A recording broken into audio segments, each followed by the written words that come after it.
to ban. And we're back for game number 2 of this best of 2, our next to last match of the evening. LGD Gaming versus Zenith, and LGD managing to notch a win in game number 1. Zenith really got to be hurting and reeling after that. They were already right on the bottom end of the bubble on the wrong side of 500, sitting at 4 and 6 in the standings, now dropping to 4 and 7. Even if they win out, it's going to take a lot of help from teams ahead of them for them to even have a chance to get into a playoff situation. LGD Gaming, with that win, substantially improves their chances of taking a top seed out of this group, and especially if they can follow it up with a second win here right now, that's going to put the ball solidly in their court. And looking ahead to the rest of their matches throughout the rest of the night and into tomorrow. Zenith drafting a very, very one-dimensional team composition in game 1, and LGD just kind of had the answer, and it was very obvious within just a handful of minutes, 10 to 15 minutes in, it became obvious that LGD had just kind of overcome the punching power of Zenith, and the rest of it, a 50-minute game nonetheless. Zenith put up a hell of a fight on the back of a remarkable performance out of Yamate, who had played a mid-Sand King, but in the end, just too much to overcome. So looking ahead to game 2, the picks and the bans coming out mighty quick, and to break it down from the analytical point of view, Draskell joining me for the broadcast as always. So yeah, man, I mean, Zenith again, we beat that into the ground because that game just went on and on, even though it seemed like a foregone conclusion. LGD probably just going to continue to play safe.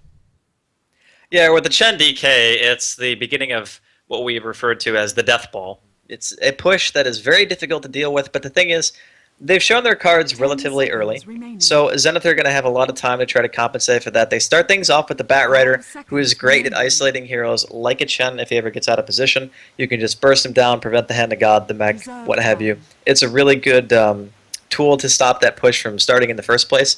But when we were looking at the first game between these two teams, you're right about the one-dimensional picks, but I think more than anything else, it's just they had a timing window that they just couldn't hit. And when your team fight composition loses, when it doesn't have better late game to LGD's composition, which had better late game but didn't have as good a fight in the early game, your plan has already fallen apart. And that's why I don't really like those kind of drafts, because very similar to what we were talking about earlier, they had no plan B. They had nothing to fall back on. Their late game was kind of stunted by the fact that Ice Ice Ice had absolutely no farm in their tri-lane when they were going aggressive. So this time, Zenith, they pick a Bat Rider, they pick a Wisp. They're definitely looking to play aggressive, but LGD with their Chen and their DK, like I said, two of the more solid pushing type heroes that you're ever going to see. I think that playing Wisp against LGD is going to be incredibly hard to accomplish. I agree with you, and to be honest, the Bat Rider first pick, fine, and I know IO is a high priority pick. It feels a little funny to me when you see a Chen and a Dragon Knight picked up, and again, you know, it's you and I have joked about it. It's like you're playing StarCraft, man. It's death ball. Just get a bunch of stuff together and A move. And towers die, you make a bunch of dudes, and you send them to their base. There you go, you're donezo. But yeah, now with the Gyrocopter pickup, that just makes it a very nice 2-core with Chen that's going to give them the resiliency to survive extended pushes and so on and so forth. Picking an IO into that kind of a lineup just feels really, really risky to me, because that means you are under an immense amount of pressure, much like they were in Game 1, to make sure that you're blowing the game open right from the get-go. There's not a lot of room for error, and if LGD, and you know the expression we've been using for the last 48 hours, is when you get all your guns facing forward, when you give your marching orders and all your guys get in line, that's not really something IO +1 can comfortably engage into. And now you've got two big-time damage dealers that have a nice balance of physical and magical damage. With the Chen, again, with his overwhelming ability to just swarm a tower.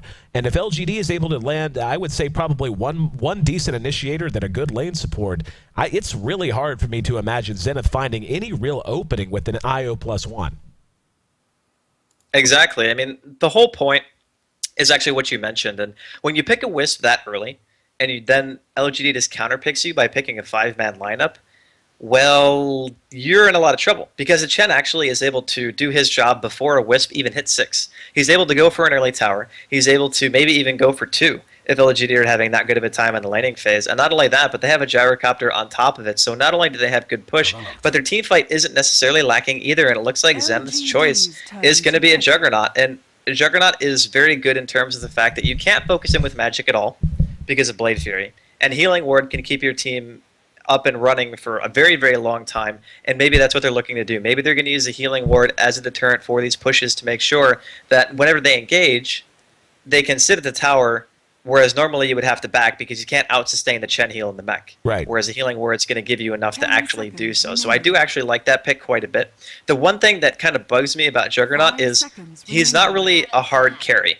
He's a mid-game hero who excels at fighting. Typically, you see people rush things like Aghanims on him just to be able to get the Omni off in a fight and it does something decent. But you're going to be Omniing into Chen creeps and things like that. It's kind of hairy. And now LGD add a Clockwork into the mix too, which is a great hero for isolation.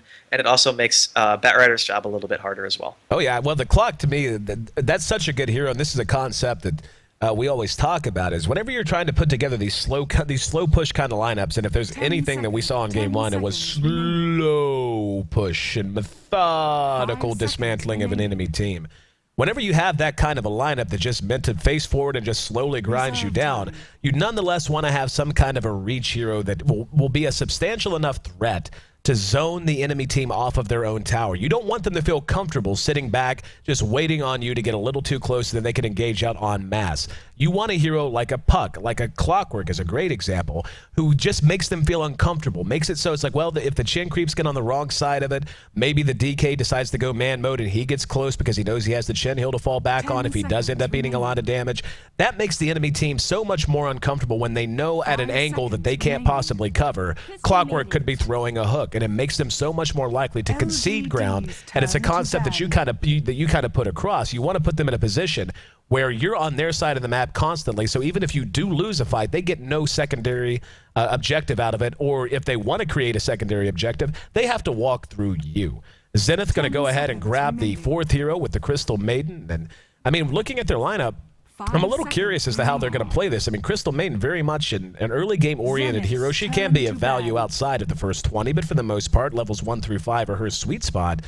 And aggressive tri-lane's the only thing that really comes to mind. But the problem is, you would think they would pick a +1 for the IO other than the Jug. And if that's going to be the case, I guess solo lane the Jug and then send the Bat. I don't know. I'm just waiting. It's Zenith. We talked about it. They just do weird stuff sometimes. This is a bit weird, but it makes sense in what their lane is meant to accomplish. A CM Juggernaut, I mean, I don't want to say it this way, but it really is. It's a pub lane because it has really high kill potential. Yep. That's why it's called a pub lane, because hey, I got a slow and a disable. We can kill people with spin, and they can't go on you because you're magic immune. Really simple logic, but it's effective. Right. So it looks like LGD's answer is going to be the Bane. The thing about Zenith's laning is, like you said, it is so based on winning their lanes that if they don't win their lanes, they pretty much automatically lose the game. Yep. Like, if that lane doesn't win, a Crystal Maiden has no plan B. A Wisp is not going to be able to teleport around and be that successful against LGD's team in general because they have cogs already that you can preemptively drop when you see the teleport. Hook shot to stop the Juggernaut even if he is spinning, and then you have Hand of God. There's just an arsenal of things that LGD already had to deal with a Wisp teleport, besides the fact that their 5 versus 5 team fight is actually better than Zenith anyway. So Zenith have once again picked a lineup that is fairly one-dimensional, but it looks like, no, they're going to not be running the Juggernaut in the tri-lane. It's going to be an Ursa in the tri-lane, and it looks like we're going to potentially see Juggernaut mid or the Batrider mid. Yeah, like I don't know. Like, when I see that, like, it would make sense to me. The way they're going to lane this is going to be a solo lane Clock, almost certainly. Dragon Knight mid, Gyro, Chen, and Bane in a defensive tri-lane for sure. And given it is a Chen defensive tri-lane, it's going to be open to abuse. That's just how it works. You know that the Chen does not want to come out of that jungle more than he has to. He'd much rather just focus on getting his levels, rushing out of mech. As when you look at this lineup, he will be the hero that builds the mech pretty much 100% for sure.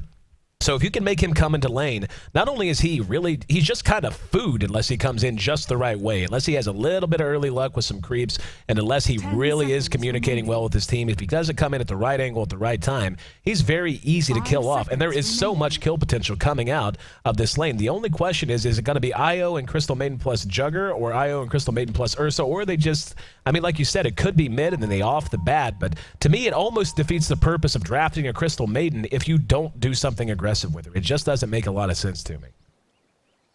Yeah, I mean, I'm really leaning towards the Ursa, and the only reason I'm saying that is because Ursa doesn't function that well in a one-on-one scenario against Clockwork at all, And a DK, he might be able to do decently, but a Juggernaut certainly does better. And there's not really a whole lot of a chance for a Dragon Knight to push a Juggernaut out of lane, especially with things like Healing Ward. And he can technically outpush the DK when push comes to shove, because he can spin and instantly kill the entire wave, whereas a Dragon's Breath only gets it kind of low, and then it can go for things like runes. So we'll see what choice they're going to make. I'm still kind of leaning towards the Juggernaut or the Batrider being mid. The Juggernaut could just as easily off lane too, or just 1v1. If he wants to go against the Clockwork as a melee, it's still not going to be a great time for him, but it would certainly be better than the alternative, which is, like I said before, sending the Ursa there.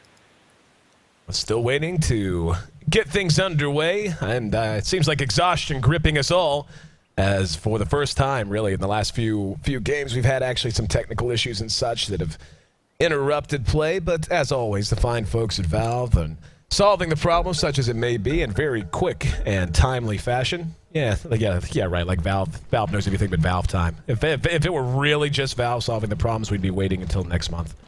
But that's a joke. I love you, Valve. Please love me back. You make an awesome game. You have Steam. But, LGD.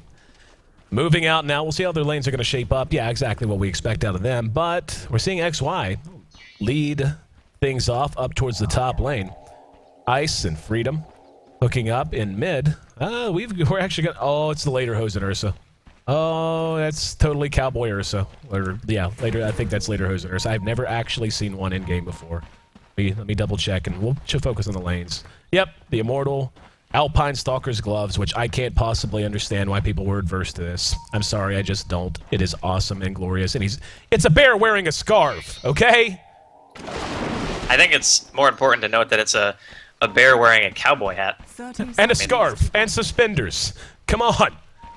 But, all right. Actual Dota. So far, we can't really tell. Ice is setting up shop near XY. But we are going to see Ursa just kind of kicking it down towards the bottom lane. Yamate will be handling our bat this time. Io nowhere near them. Are they going to run something like a 2-1-2? It is possible. I mean, if they wanted to run a 2-1-2, they have the heroes for it. Yeah. The Wisp and the Ursa can definitely lane together, and they can go against the DK because I won't be able to do anything. And then they can use the CM and the Juggernaut together and do that as well. The problem is that if they do that, and then they want to try to rotate one support for LGD, then the lane pretty much doesn't really accomplish anything. I mean, they could send the Bane mid, have Sylar solo top, and have the Chen just come to the lane and help him out. And a Chen gank with a Gyrocopter, if the Chen gets a decent creep, is a kill on that lane. And I mean, you can spin, but they're going kind of all-in-ish on that strategy if they were to do so. But yeah, it looks like it's just going to be the standard off-lane Juggernaut. They're not going to go for anything crazy. XY has started with boots, and he's going for DDC, and DDC needs to be careful. Yep, the spin, certainly very lethal even at this level. We're going to see Zhao 8 playing quite chest out. Crystal Maiden in position to loop around if she wants to.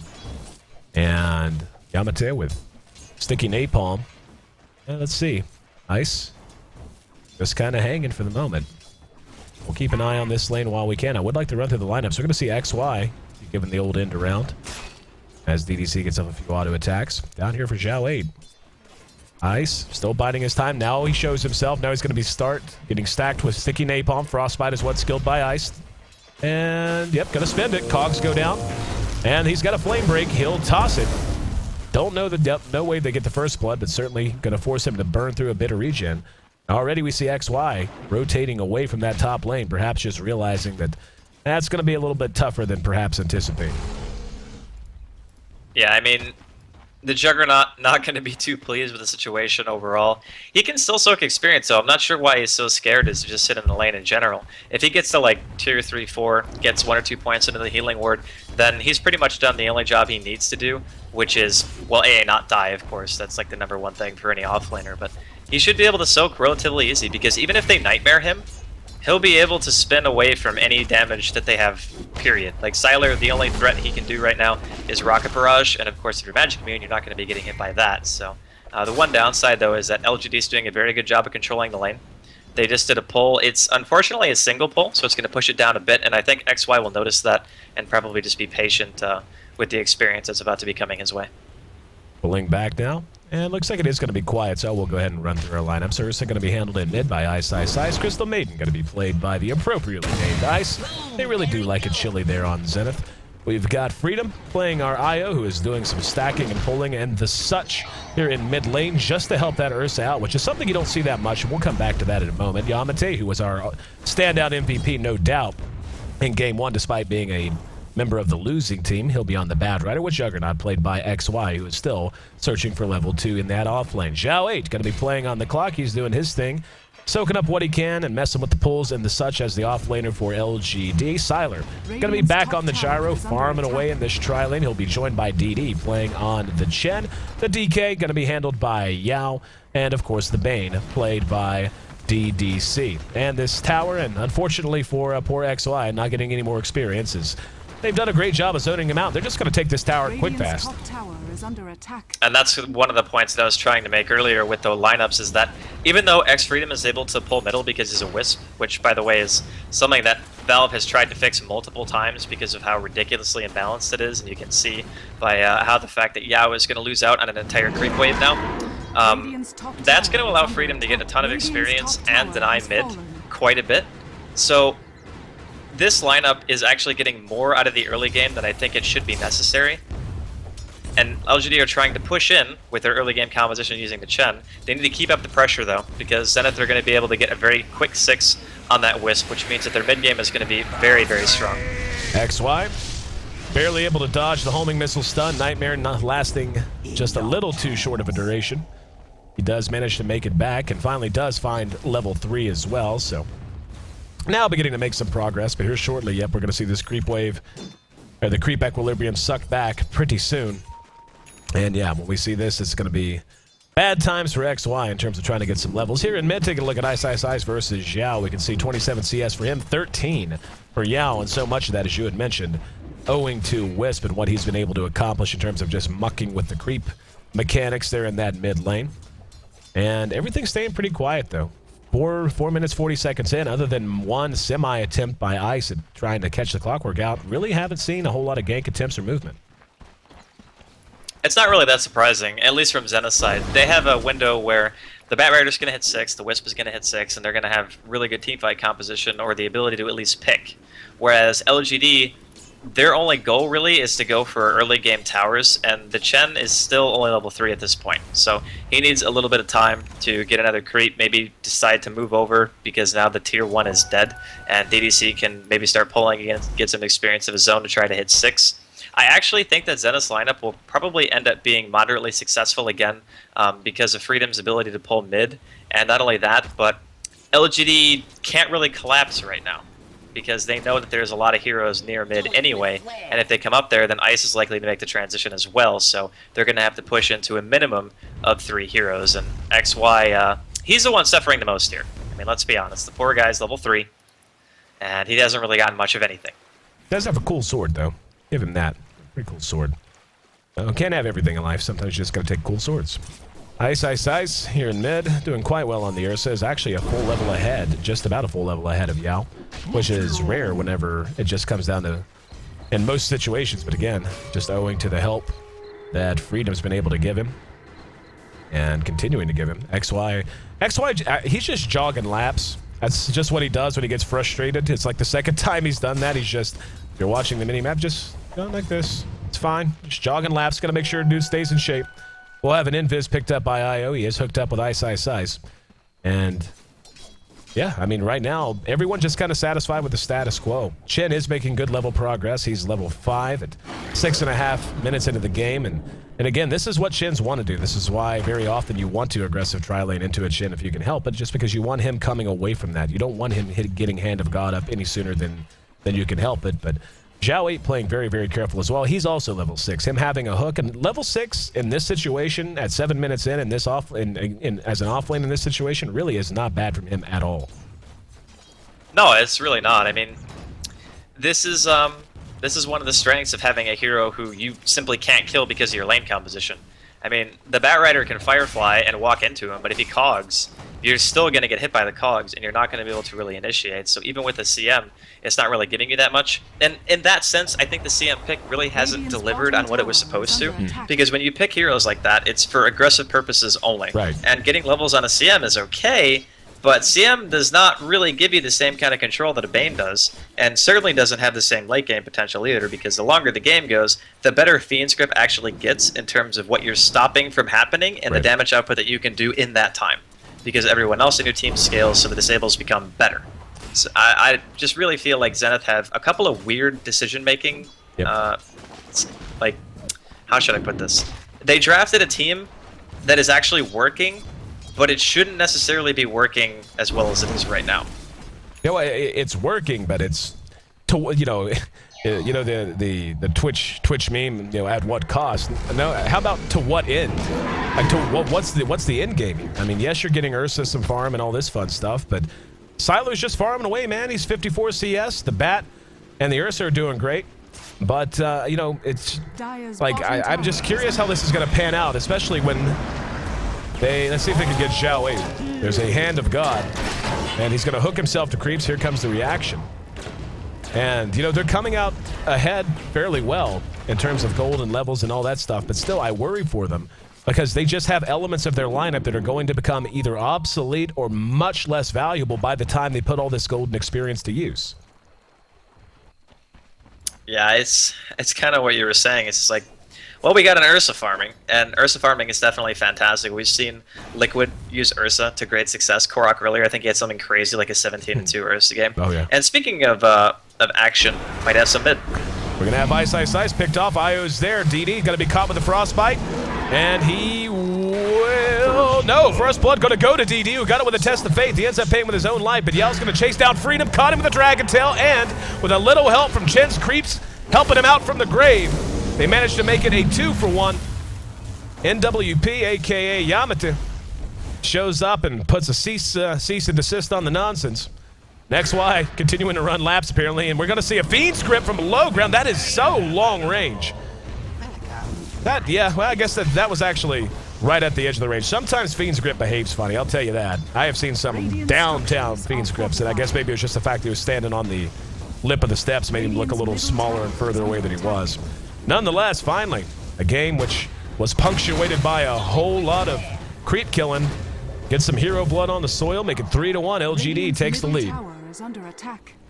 And Fiend's Grip is really funny the way it functions, because the way a lot of animations are in Dota is if it starts, it always finishes no matter what.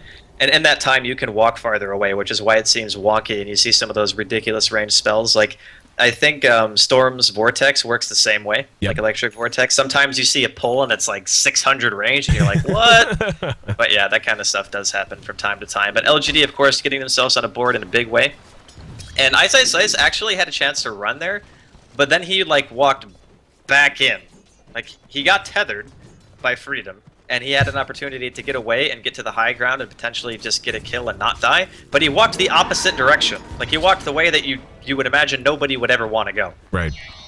And he's going to spot out Chen. Nice Nightmare might be enough to save him.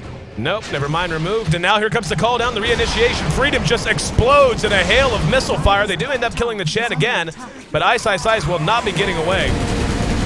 And see, this is what we were both alluding to.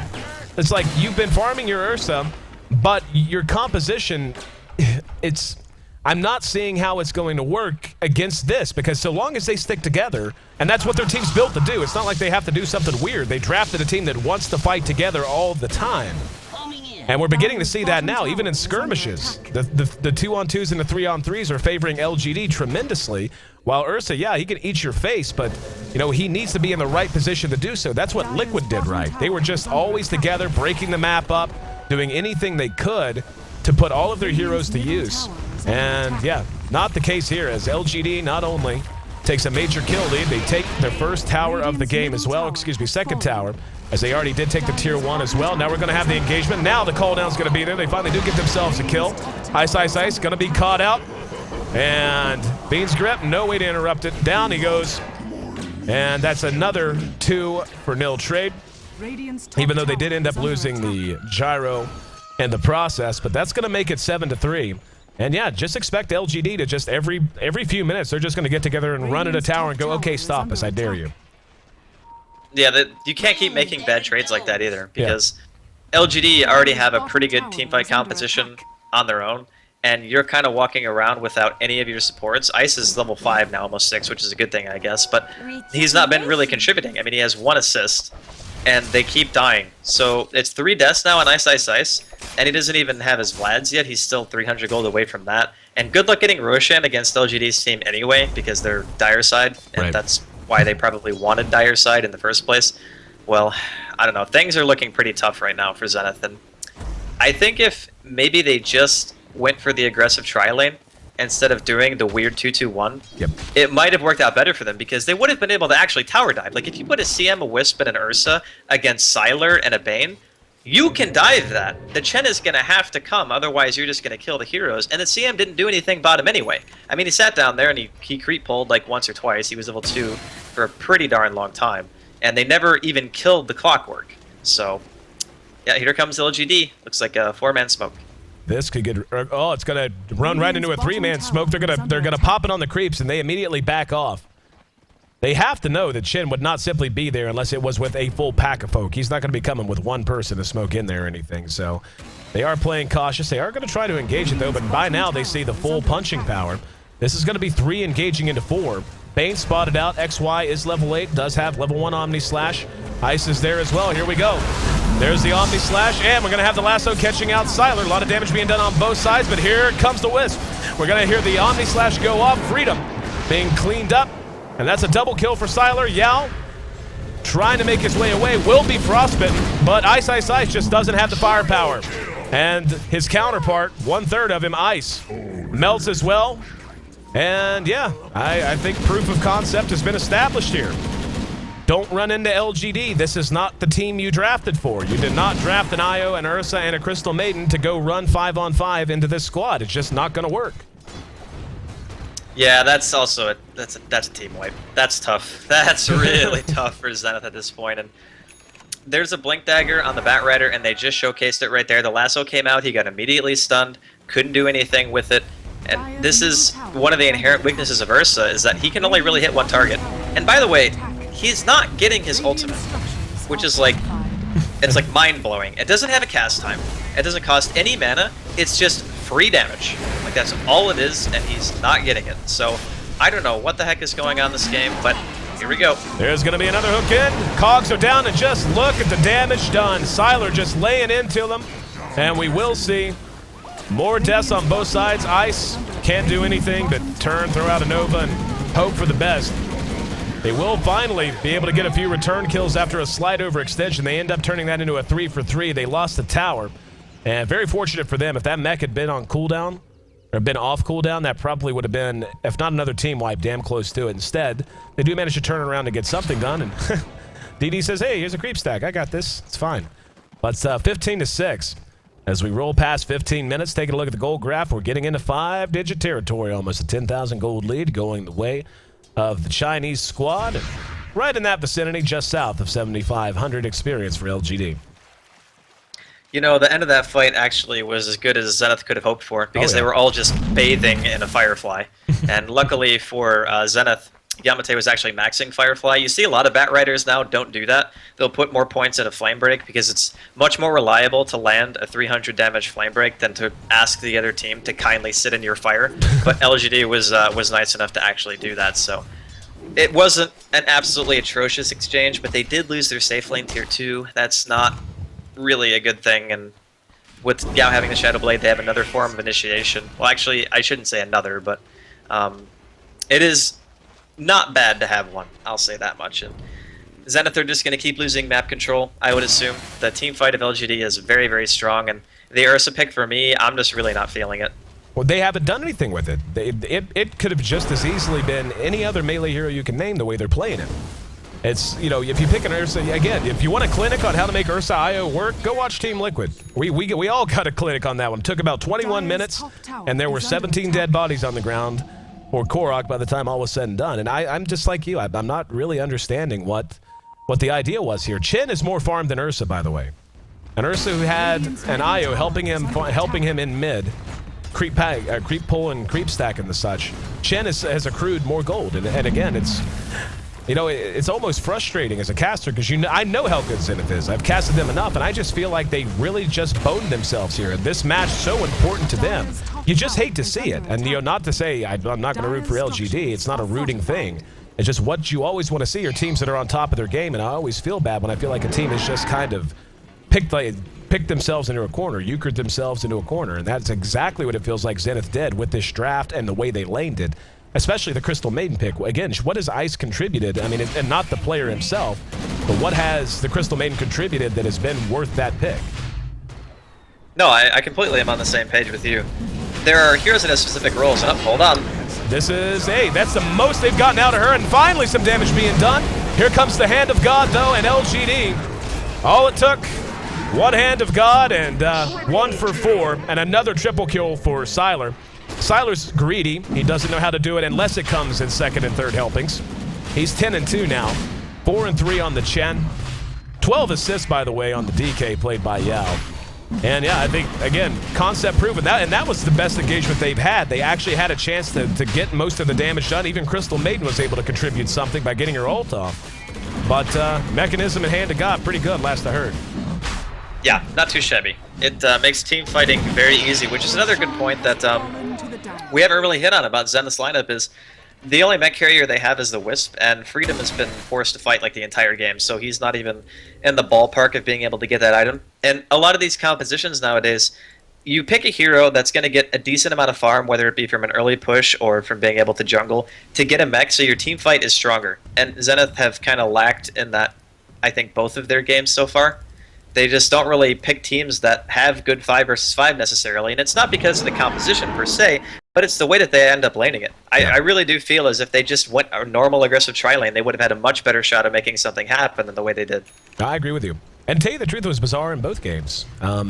Sticking to that 1-0 try that was accomplishing nothing. They just stuck to it too long, and this time they stuck out of it too long. They didn't make a rotation, so... But at this point, I mean, when you talk about what Zenith can do to get back into this, it's really hard to imagine just because there just comes a point of critical mass with snowball heroes where if you get too far behind, you really just can't farm your way back up. Like, Ursa is not just about farm up. Hank, what a good hook. Got them both. Trapped him in. Here comes Zhao to help clean up house. Io comes in to save one, but they managed to clean up the jugs free, and poor Io. It's been nice knowing you, Freedom. You're a very kind man. We're going to center the camera so we can see at your demise. Oh, wow. Very nice. Ice getting into position for the long-range tether. The Dragon Tail not quite quick enough. But, yeah, it's... I lost my train of thought, actually. Whatever. LGD's winning. And, oh, the idea... Jeez. Another engagement as we have the lasso grabbing out Xiao. He will be cleaned up, so a nice kill there, but they're going to end up losing Ursa in exchange. Call-downs there from Sylar, and Yamata just walked into it. They're going to pursue him out past the tier 3, even though he's fire-flying, so playing pretty aggressive.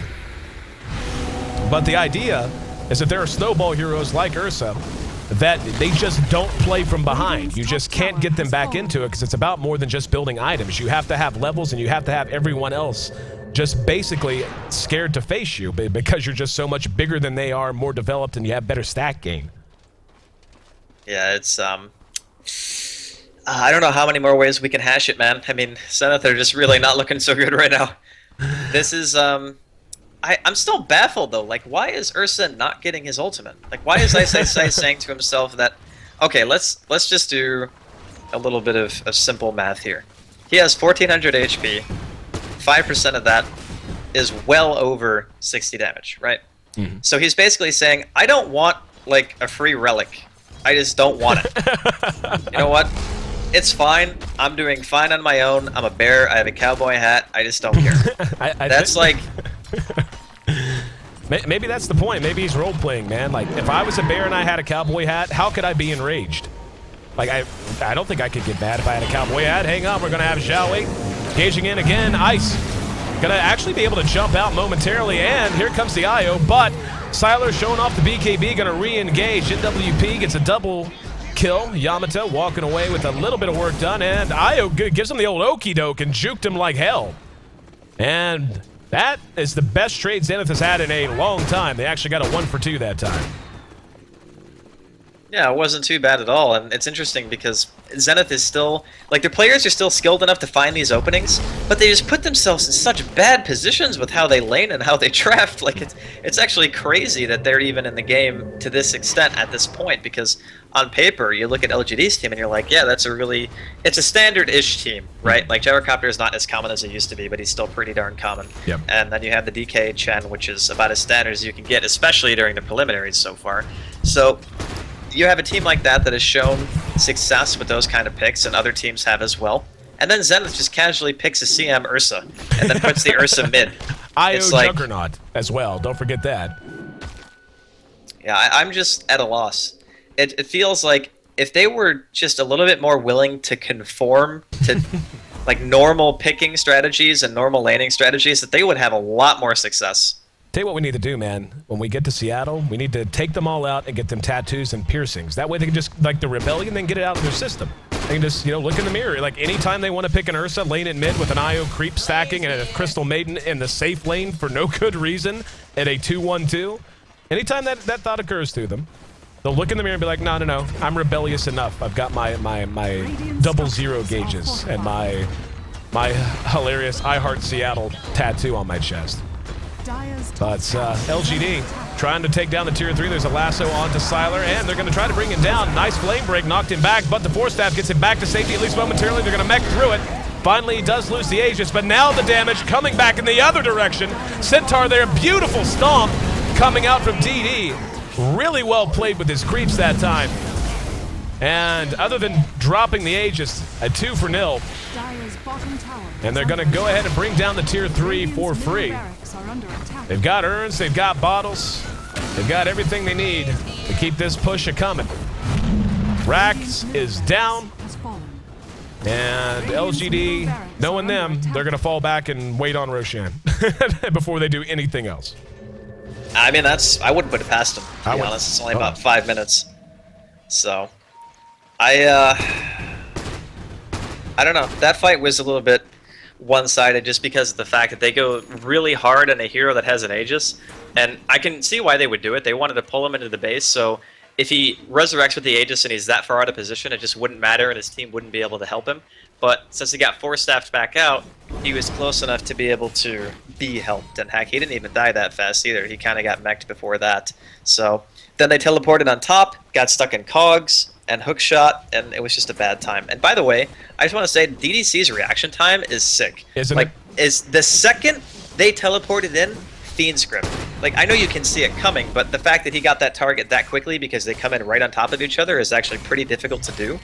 So props to him for being able to do that. And Zenith, they're Rax down now, but knowing Zenith and knowing how the last game went, they are not close to tapping out just yet. Oh no, they're going to be hanging. But see, the thing is, I honestly don't mind them hanging in this game quite as much, because they do have some things that, at least, I mean, the whole, like, IO hasn't worked out. This hero's been basically food. He's 3, 6, and 5, and he's had a couple of cool plays, a couple of good plays, a couple of near misses and escapes, but it hasn't felt like a game with an IO in it at all. And very often you end up saying that about lineups with Chen in it. You'll say, not just you, but me. It won't feel like a Chen game. This has felt like hell like a Chen game. DD is on his way to a scepter. He's going to have it in 100 gold, which means he's basically going to be able to chain mech and chain Hand of God every 30 seconds.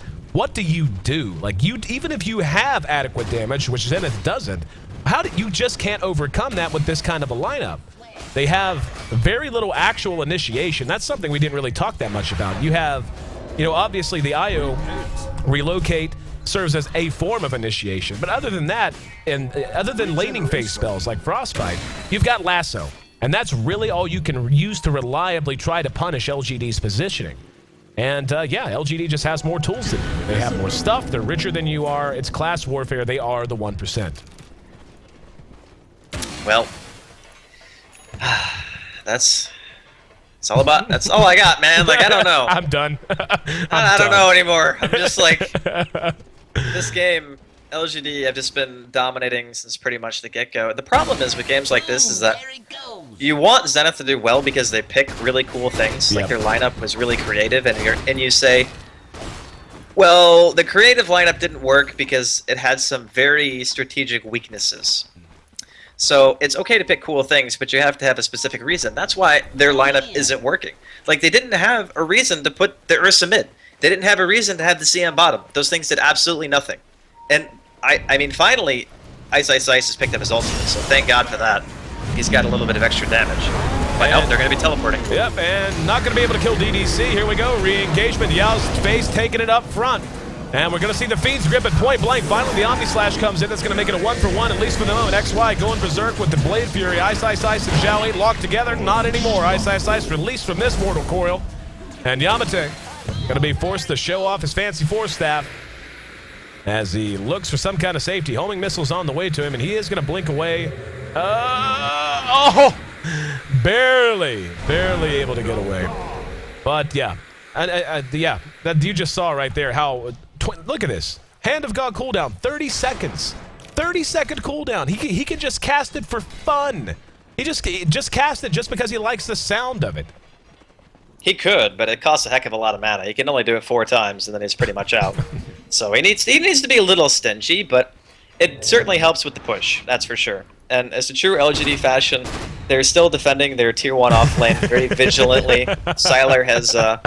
He's teleported down there. He's like, yeah, I don't want to get this away. Why not? It's just more gold they don't need to get. Need to make sure we win by the largest margin possible, which right now is well over 15,000 gold in LGD's favor. And Roshan has finally spawned, so I think Sylar might just go for the lifesteal after the Aegis. You know what? Heck, I think he's going to go big. I think he's going to buy a Relic after they kill this, because he should have enough. Oh, no, he buys a Demon Edge instead, so he's going to be going for the MKB. Or it could still be a Rapier. We can hope. We can hope. Has LGD ever bought a Rapier? Like, ever? I can't imagine it. I really can't. Like, I just cannot possibly imagine this team that we have watched today buying a Rapier. They just play... They play boring Doto, is what they do. Okay? They play boring, methodical, ones and zeros, manipulating a cloud of ones and zeros Doto, and they're very good at it, which is awesome. But can occasionally make you just go, aww, when they don't buy a Relic when you want them to. Yeah, I mean, it would be hard-pressed for LGD to lose a fight no matter what, so if they don't want to buy a Rapier, they don't have to, but it would certainly be something that I think would work here still, just because how the heck are they ever going to kill Sylar? Yep. The Juggernaut, he's got level 2 ulti finally. And I heard a hook shot somewhere, but I'm not... Oh, Zhao was trying to initiate on top, but nope, they're just going to relocate mid. Yeah, it's going mid, just kick it. And they're going to get caught because of it. There's a Nightmare from DDC. And, yeah, what was the plan, gentlemen? I'm forced to ask. No, what was the plan? You relocated... You ran around detethered, so you weren't together, then got... Basically, Bane walked up and just said, Nightmare you, Fiend's Grip you, LOL, 2 more kills. We're learning to count just like Team Liquid. Sometimes counting is hard, especially if you're Team Liquid. They counted to like 4 or 5, I think, before they lost track. But yeah. For this game, Zenith, interestingly enough, they still have decent farm, like CS-wise. Ice has got 153 CS, which is the second highest in the game, even though he's 3 and 10. He's died 10 times. Like, I understand that bears don't care, but at some point, you gotta start to wonder, you know? Stop feed. It's a caps lock. Say very kindly in all chats, stop feed moment. Here we go.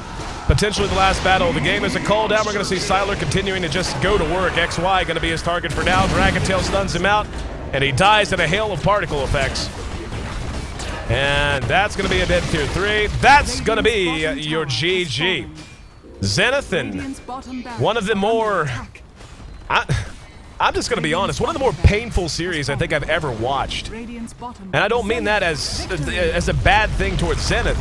You know, I think you summed it up. It's like they give you creative stuff. They lane it creatively, or they give you at least an interesting composition, and then at the end, they just lane it funny, or they just make decisions that you can't get your head around, and what ends up happening is predictable. You just knew it wasn't going to work. You knew what the one-dimensional weaknesses were going to be, and then I just, as a broadcaster, hate to see it, because I know how good that team is, and I hate to see a team beat themselves. More or less, yeah. I mean, I was watching this game, and I'm trying to think of stuff that would benefit Zenith. I'm trying to think of ways where they could come back into the game, and I'm just like, they've really just screwed the pooch. Like how many other ways can you slice it? And it's like you said, individually, skill wise, they're in the top top teams in the world, no doubt about it. That's why they're at the international. But if you're gonna do stuff like this, you gotta at least have a legitimate reasoning behind it, and I really can't find any. I mean, Ursa against Gyrocopter is still good, and against Dragonite it's still good because your burst damage is great, but he didn't even skill his ultimate. Like, what the heck did I just watch? Exactly. Well, looking ahead, I don't know if the results of the last set of matches are in yet. I'm looking at the standings right now. Liquid's still sitting at 5-5, 4-6 for LGD International. This is actually a stupidly important match, and we're really lucky to have gotten this. Our last match of the evening, ladies and gentlemen, should be kicking off. And no, we're still behind schedule. I was going to say for the first time in a while, I think we're on schedule. No, we're not. I lied. But it's going to be Liquid taking on LGD International. And coming out of Group B, Liquid is currently in the top 4, sitting at 5-5. LGD International is sitting right outside of that bubble at 4-6. And I honestly don't know what matches are. I'm sure I could figure it out if I look. Yeah, let's see. LGD International has one more match tomorrow. Liquid has one more match tomorrow. So yeah, all the teams have one more match tomorrow from what I can tell. But going into those matches, if LGD International can win both games, they'll be at 6-6 and drop Liquid to 5-7. And that would move them up into 4th place. And that would give them a chance to come out of Group B if they're able to just outperform Liquid tomorrow, if they're able to do better and split a series when Liquid loses or even just win one game or what have you. That would give them a chance to go into the international bracket in the upper bracket. So again, very important match coming up. And the final of the evening. I want to thank each and every one of you, by the way, for being a part of the broadcast all day long. It's been a long day of Dota. Coming down the home stretch, it's been an absolute blast. If you're just tuned in, hope you enjoyed the matches. A little painful, we covered that, but for the most part, really looking forward to our final match, Liquid versus LGD International. I'm AC, that's Draskell. We'll be back bringing you our final match of the evening coming up next. Stick with us.